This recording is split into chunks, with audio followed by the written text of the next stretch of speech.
Topic पे चालू हो रहे हैं जिसका नाम है परसेंटेज यानी प्रतिशत। प्रतिशत का मतलब क्या होता है, जो देखा जाए हर एक एग्जाम में क्या होता है, सबसे अधिक वैल्यू की मात्रा हर एक चैप्टर जो रिलेटेड होते हैं हमारे किससे होते हैं, परसेंटेज से होते हैं, यानी कि परसेंटेज से होते हैं, प्रतिशत से होते हैं। तो ये देखा जाए तो लगभग क्लास 3 से लेकर यानी क्लास 3 से लेकर के 12th तक यानी 12वीं तक और उसके बाद में कंपटीशन में भी आते हैं। तो हम इस टॉपिक को सबसे बेसिक आसान तरीके से देखेंगे। पहले तो हम सबसे छोटे से छोटे क्वेश्चन को देखेंगे कि परसेंटेज को हम कैसे निकालते हैं। तो पहली चीज परसेंटेज को निकालते कैसे हैं, इसका नाम मैंने इसलिए 0 to हीरो रखा है क्योंकि बेसिक से रहेगा और फुल एडवांस तक रहेगा। तो सबसे पहले हम पहला क्वेश्चन जैसे देखें, जैसे तुमसे कह दिया जाए कि 600 में, चलो 200 में अगर हम कह दें कि 50, 200 में 50 हमारा कितना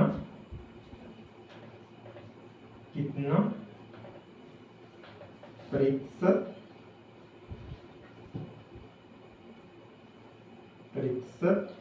है।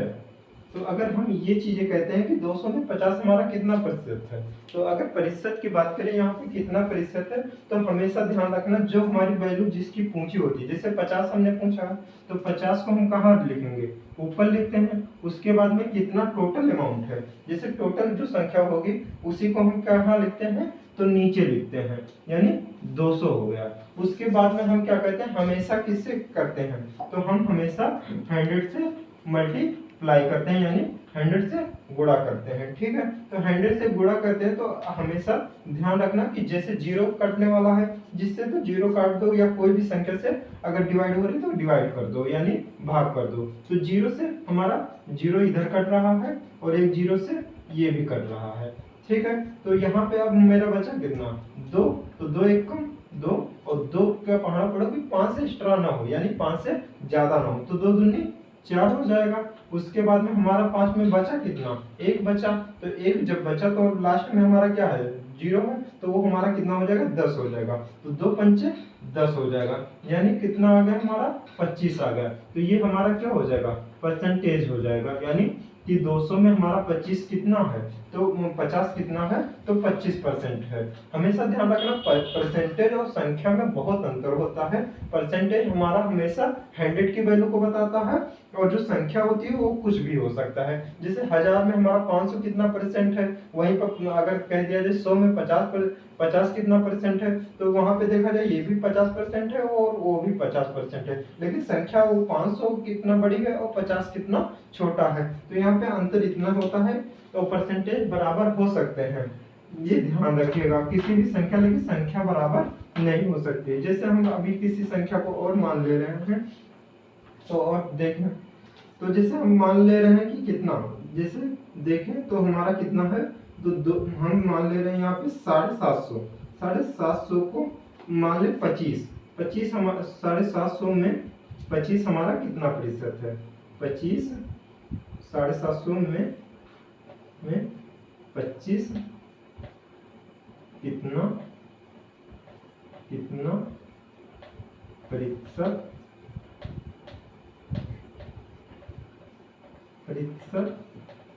है।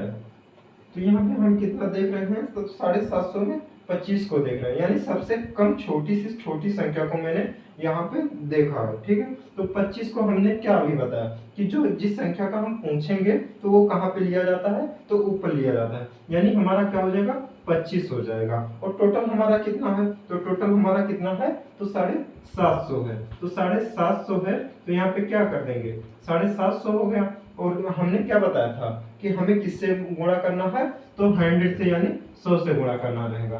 तो 100 से गुणा करेंगे हम, तो यहाँ पे कितना है, 0, तो 0 यहाँ पर भी दिख रहा है, तो इधर काट देंगे, एक 0 से एक 0 का खत्म हो गया। और यहाँ पे कितना है, 25 है, और ये कितना है, 75 है। तो हम किससे कर रहे हैं, पहले 5 की टेबल से करें, तो 25 हो गया, और यहाँ पे 5 1 5, लेकिन साथ में बचा कितना, 2 बच गया, तो इधर कितना हुआ है, 5 है, तो 25 होगा, और 25 हो गया।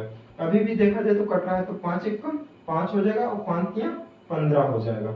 अब यहाँ पे हमारा कितना बच रहा है, 10 बच रहा है, तो 10 बटे 3। कहीं कहीं पर ये भी तुमको आंसर देख